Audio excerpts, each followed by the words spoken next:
What if the life you worked so hard to build isn't really yours?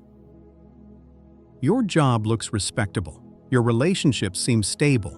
People describe you as helpful, reliable, and easy to be around. But when no one needs anything from you, a strange question appears. Is this actually the life I wanted? Most people do not lose themselves in one dramatic moment. It happens through hundreds of tiny choices. You say yes when you want to say no. You laugh at something that bothers you. You choose the safe career because it makes your family proud. You hide your needs because you do not want to seem difficult. Each choice feels small, but small choices create patterns, and patterns can slowly become an identity. Imagine that you own a different mask for every room. At work, you wear the capable mask. With your family, you wear the obedient mask. With friends, you wear the entertaining mask. In a relationship, you wear the low-maintenance mask. The masks are not completely fake. Each one contains a real part of you, but here's where it gets interesting. When you spend enough time wearing masks, you may forget what your face feels like. This usually begins for a good reason. Human beings need connection. From childhood, we learn which behaviors bring approval and which create tension. Maybe being quiet kept the peace. Maybe getting good grades earned attention. Maybe helping everyone made you feel important. Maybe hiding anger protected a relationship. Your mind notices what works. Then it repeats that behavior. A child who receives love for being helpful may become the adult who never asks for help. A child praised for achievement may become the adult who cannot rest. A child who avoided family conflict may become the adult who fears honest conversations. These patterns are not proof that something is wrong with you. They may be old solutions to old problems, but that's not the whole story. A solution can protect you in one stage of life and trap you in another. Picture a small plant growing inside a glass jar. At first, the jar protects it from wind and cold. But as the plant grows, the same jar limits its roots. Many adult patterns work like that jar. Being agreeable may have helped you belong. Now, it prevents you from setting boundaries. Being independent may have protected you from disappointment. Now it keeps people at a distance. Being successful may have earned respect.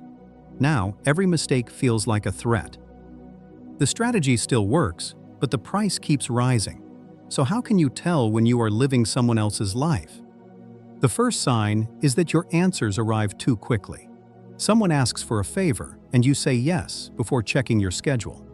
Someone asks what restaurant you prefer, and you say, anything is fine. Someone asks what you want from life, and your mind searches for the most acceptable answer. Your attention moves toward other people before it moves toward you. Your attention moves toward other people before it moves toward you. The second sign is resentment. You may feel angry that people expect so much from you, yet you rarely tell them what you can actually give. You hope they will notice your exhaustion without being told. When they do not notice, your frustration grows. Resentment is sometimes a warning light.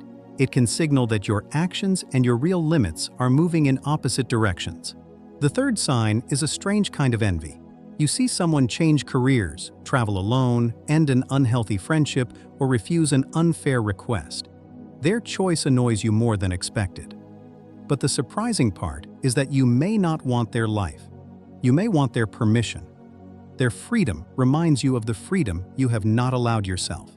The fourth sign appears when you finally reach a major goal. You get the promotion. You enter the relationship. You buy the house. Everyone celebrates. But instead of joy, you feel relief. The goal is complete, yet something feels empty. That emptiness does not always mean the goal was wrong. It may mean the goal carried too much responsibility. It was supposed to make you successful, lovable, safe, and complete. No single achievement can carry all that weight. The fifth sign appears when you are alone. Without a task, role, or person to please, you feel restless. You know how to be useful. You know how to be impressive. You know how to be needed, but you are less certain how to simply exist. Here is the important part. Finding yourself does not mean discovering one perfect personality hidden inside you. There is no locked box containing the final, correct version of who you are. Identity is more like a map that changes as you move. It contains your values, preferences, limits, relationships, memories, and choices. Some roads were drawn by your family, others came from school, culture, fear, or love. Growing up means examining the map and deciding which roads still belong there. So where do you begin? Start with something small enough to feel almost unimportant. The next time someone asks what you prefer, do not say, "I don't mind." Pause. Check what you actually want. Choose the movie, pick the restaurant, state the time that works for you. A preference is not a demand, it is information. Then begin noticing your energy. Imagine two simple columns. In the first, place activities and relationships that leave you feeling more present. In the second, place those that regularly leave you feeling smaller, tense, or invisible. This is not a perfect test. Difficult things can still be meaningful, but repeated patterns contain useful information. Here's where it gets uncomfortable. As you become more honest, some people may react badly. They were familiar with the version of you who always agreed. Your new boundary may feel like rejection to someone who benefited from your lack of one. Your honesty may seem selfish to someone who expected your silence. That does not automatically make them bad people. Change often creates confusion, but their discomfort does not prove your choice is wrong.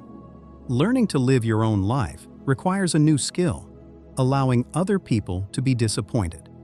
Not harmed, not ignored, not treated without care, simply disappointed. Someone may dislike your decision. Someone may misunderstand you. Someone may wish you had chosen differently. And the world may continue turning. Every time you survive someone's disappointment, the cage becomes weaker. Next, examine your goals. Take one major goal and imagine that nobody could see you achieve it. No applause, no social media post, no family approval, no impressive title. Would you still want it? If the answer is yes, the goal may reflect something meaningful to you. If the answer is no, do not panic. That answer is information, not a verdict. You do not need to destroy your life overnight. Sudden change can become another performance. You can begin by testing new paths. Take a class before changing careers. Spend time alone before ending a relationship. Practice one boundary before rebuilding your entire social life. Small experiments produce real evidence, and that changed everything for the person behind the masks. At first, removing them may feel frightening. Without familiar roles, the face underneath can seem unfinished. But unfinished does not mean empty. It means you are allowed to participate in your own creation. You can keep the parts that still serve you. You can remain kind without becoming invisible. You can be ambitious without turning achievement into your identity. You can love people without giving them control of your direction. You can be dependable and still have limits. The goal is not to become someone who ignores everyone else. The goal is to stop treating yourself as the only person whose needs never count. Your real life may not begin with a dramatic escape. It may begin with one honest answer, one clear boundary, one choice that receives no applause, one quiet moment when you stop asking, "What would make everyone happy?" and finally ask, "What kind of life can I recognize as my own?" Because losing yourself happens through small choices. But finding yourself does too.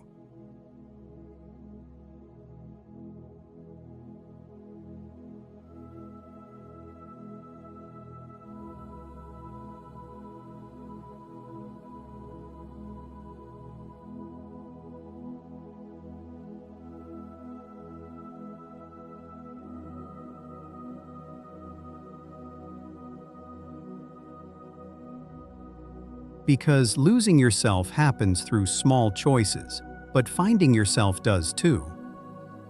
If you've made it this far and enjoyed the tips, be sure to subscribe to the channel. Thank you.